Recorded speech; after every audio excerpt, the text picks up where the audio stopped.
संतोष देशमुख हत्या प्रकरणात सीआयडी आज दोषारोपपत्र दाखल करणार आहे। हत्या प्रकरणासह खंडणी आणि अॅट्रॉसिटी प्रकरणातही आज आरोपपत्र दाखल होणार आहे। बीडच्या जिल्हा न्यायालयामध्ये विशेष मकोका कोर्टात सुमारे 1,500 पानांचं आरोपपत्र दाखल केलं जाणार आहे।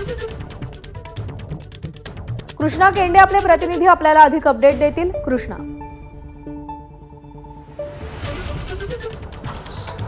मस्साजोगचे सरपंच संतोष देशमुख यांच्या हत्येनं अवघा महाराष्ट्र हळहळला होता आणि अत्यंत क्रूरपणे हत्या केलेली होती आणि त्याबरोबरच या प्रकरणाशी जोडून अॅट्रॉसिटीचा गुन्हा आणि खंडणीचा गुन्हा देखील दाखल झालेला होता। या सगळ्या संदर्भात सीआयडीकडून आज हे दोषारोपपत्र दाखल केले जाणार आहे। तिन्ही प्रकरणामध्ये केलं जाईल, अॅट्रॉसिटीमध्ये असेल, खंडणीमध्ये असेल आणि खून प्रकरणात असेल। हे दोषारोपपत्र आज दाखल केलं जाईल विशेष मकोका कोर्टामध्ये बीडमध्ये आणि त्यामुळे आज नेमकं स्पष्ट होऊ शकेल की कशा पद्धतीनं ही हत्या करण्यात आली होती, त्याची प्लॅनिंग कशी केली, त्यामध्ये कोण कोण सहभागी होतं। सीआयडी एसआयडी या सगळ्या प्रकरणात ज्यांनी तपास केला, अॅट्रॉसिटीचा वेगळा तपास झालेला होता, त्यामध्ये नेमके काय काय प्लॅनिंग केलं गेलं, कशा पद्धतीनं ही हत्या कट आणि खंडणी आणि अॅट्रॉसिटीच्या बाबत पुरावे मिळाले आहेत हे देखील स्पष्ट केलं जाईल।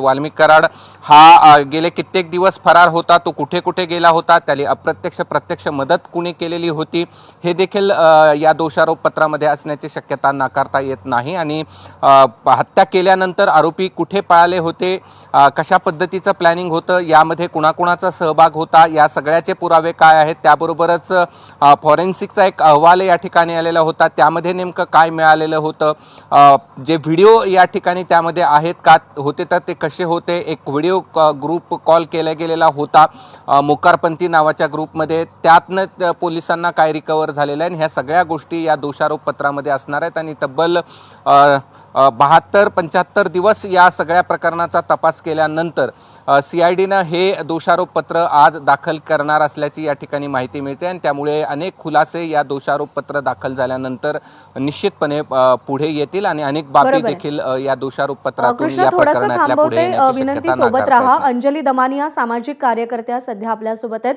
अंजलीताई, या संपूर्ण तपास प्रकरणातलं अत्यंत महत्त्वाचं पाऊल उचललं जात आहे, दोषारोपपत्र दाखल केलं जाणार आहे। खंडणी आणि अॅट्रॉसिटी प्रकरणात आज आरोपपत्र दाखल होणार आहे, आपली प्रतिक्रिया? नाही, नक्कीच आपल्याला सगळ्यांनाच त्याची वाट होती आणि आता याच्यात काय काय खुलासे होतात, त्यात काय डिटेल्स येतात, त्याच्यात सीडीआरच्या कॉपीज येतात की नाही, त्यात कोणाची नावं येतात, या सगळ्याच गोष्टी बघण्यात म्हणजे त्याची उत्सुकता आहे आणि हे लवकरच आपल्याला कळेल की पोलीस किती इन्व्हॉल्ड होते, त्याच्यात कोणाचे कोण किती लोक इन्व्हॉल्ड होते, ते सगळं बाहेर येण्याची अपेक्षा आहे। पण आज मला त्याची कॉपी मिळाली त्यानंतरच काही बाकीची जी टिप्पणी आहे ती आपल्याला करता येईल, पण आत्ताच्या घटकेला बरं वाटतं एकूण की आता हे आज पहिलं पाऊल तरी पुढे येताना दिसतंय। दोषारोपपत्र दाखल झाल्यानंतर पुढची कार्यवाही कशी असावी, काय अपेक्षा आहेत तुमच्या प्रशासनाकडून, सरकारकडून? नाही, आता त्याच्यात अवलंबून असं आहे की ते खरंच किती डिटेलिंग केलंय त्यांनी।